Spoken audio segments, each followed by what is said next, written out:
Our hike back yesterday from Lake Agnes was not pleasant. The rain did not stop and it was chilly. The ground was muddy and we were soaking. Not fun at all. But after a good night's sleep, I am feeling a lot better now and looking forward because it's going to be a very, very long day today.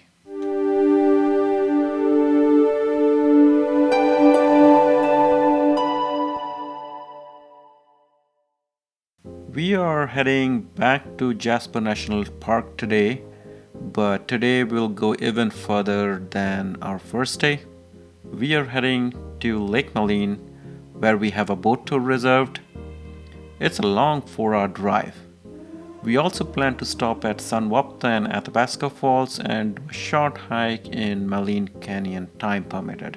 With over 8 hours of round-trip drive time and all that we plan to cover, we'll be lucky if we can get back by midnight.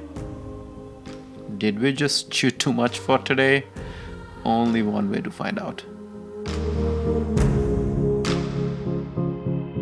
After over 2 hours of drive, we are finally making to our first stop. This is Sunwapta Falls. Sunwapta is a word in Stony or Nakota Indians language that means turbulent waters. It is actually two falls.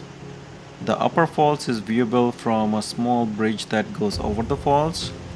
A short walk down lets you get closer to the lower falls for a better view.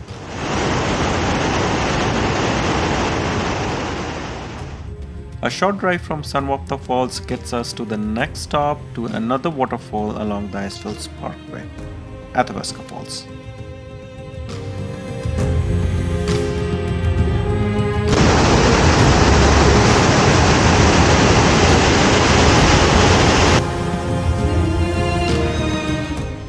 This waterfall is much larger than the Sunwapta Falls.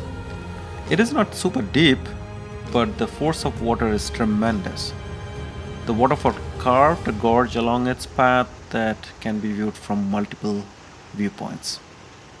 Boy, look at that gorge and the vegetation along with the force of water. Stunning, simply stunning. But there is an even better gorge ahead of us.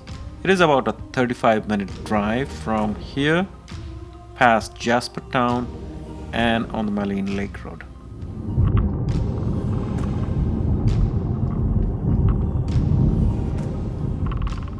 This is Maligne Canyon.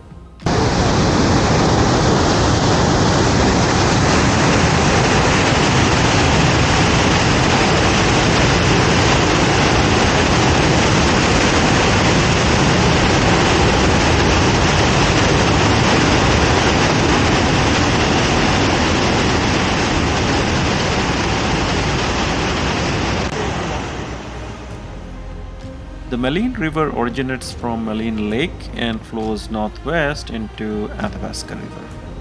In between, it almost disappears underground near Medicine Lake and reappears here at the canyon.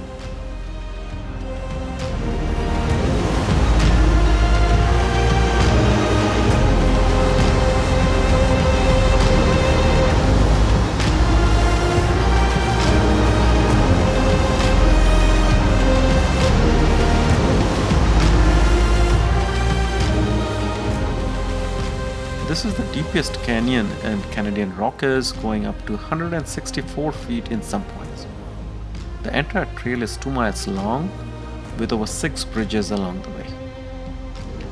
There are many ways to explore the entire trail. You can easily spend 3 to 4 hours hiking it one way, but you will need someone to drop you at one end and pick up at another. Or you can spend a full leisurely day and hike the trail up and down. We only spent an hour and hiked a shorter section of the trail between bridges 1, 2 and 3.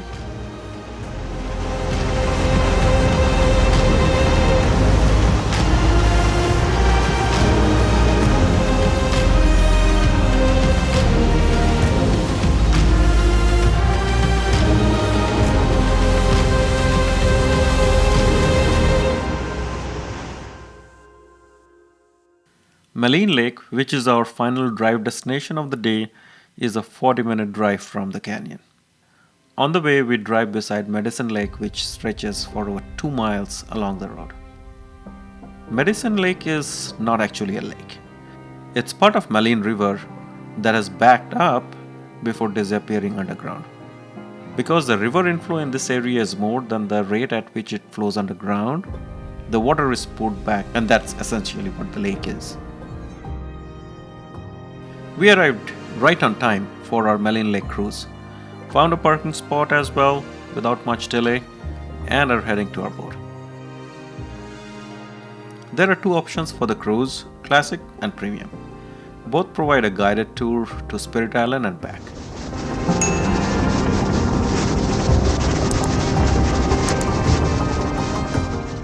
Premium cruise allows more time on Spirit Island and a stop at Pincushion Bay to soak up some of the views, and the price difference is 30 Canadian dollars. Although I'm not sure how much of the experience will really differ, we are still taking the Premium cruise just so that we are a little less rushed on the island in case there is a full boat.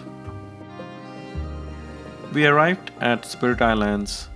It's a small island about 8 miles from the boat dock and is one of the most photographed spots in this part of the Canadian Rockies. Interestingly, it's not always an island and is accessible from land when the water levels are low. It's beautiful, but I think its significance lies in its history. The Stoney Nakotas consider this a sacred site, so tourists are restricted to a particular path and not allowed to wander in other parts of the island, and I respect that.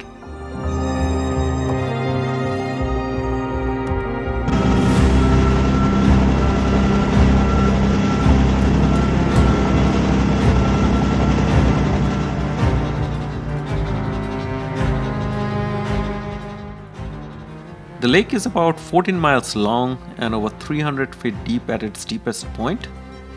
It is surrounded by mountains and has ample hiking, kayaking, and wildlife viewing opportunities at and around it. Although it was a long drive, it was so worth it. But now comes the dreaded part of driving back. But we got to get some dinner before that. Let us know what you think about our adventures today. And please hit the like button if you enjoyed the video. Stick around till the end of the video if you want to see how it is to drive during summer, late at night or close to midnight along the Icefields Parkway and the Canadian Rockies. Signing out now and see you in the next one. Thanks for watching.